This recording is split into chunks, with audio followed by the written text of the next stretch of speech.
Well, this show was something else.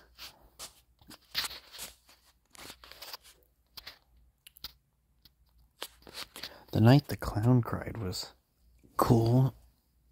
We get Mark fucking Hamill to play the crybaby clown.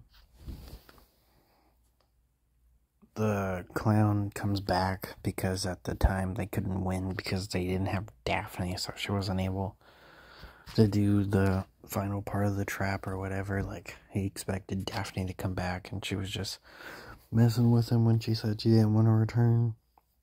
And she had to pull a switch. Everybody else had already done their thing, so they didn't get it. So then, episode 3, they bring back the clown, and they fight it again.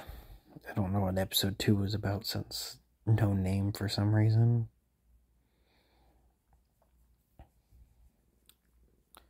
Web of the Dreamweaver ends up being very similar to a later episode.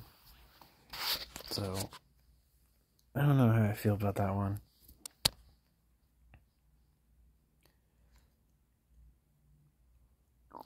So does Night Terrors.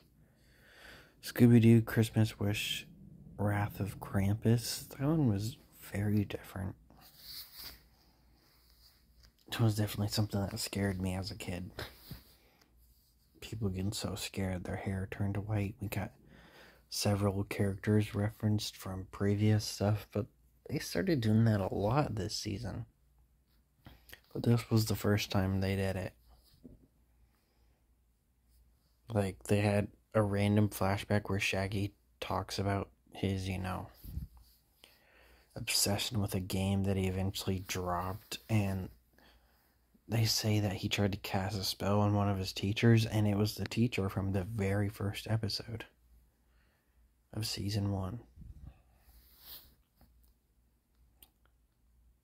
Dance of the Undead is by far one of my favorite Scooby-Doo things ever. Like, I don't know why. This was an episode I really liked when I was a kid, and I still really like it now. I'm not the biggest fan is singing stuff, but I honestly liked it in this episode. I think they handled that really well. It was very entertaining. Of course, the Hex Girls returned too. They don't do too much. They did more in their episode in season 1, but in this, just a minor characters. They do help near the end with the puzzle, but that's about it.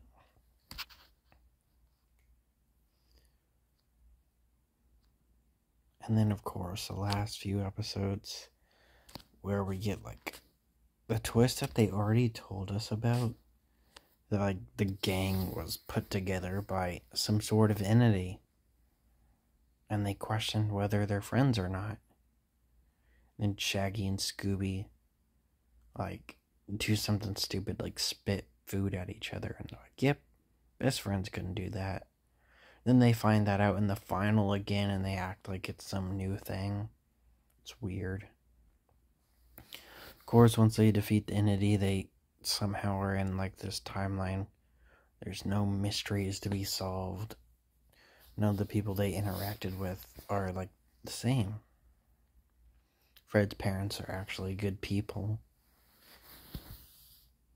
His fake dad, as they called him throughout the show, is not his dad, just some guy working at the school.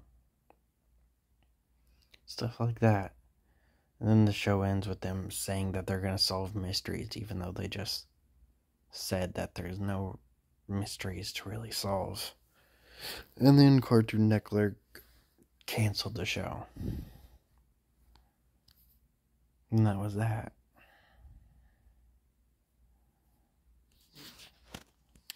It's a pretty decent show. But I can definitely see why they canceled it. I don't know where they would have went for season 3. Honestly, don't think I would have liked it. Yeah, that's about it.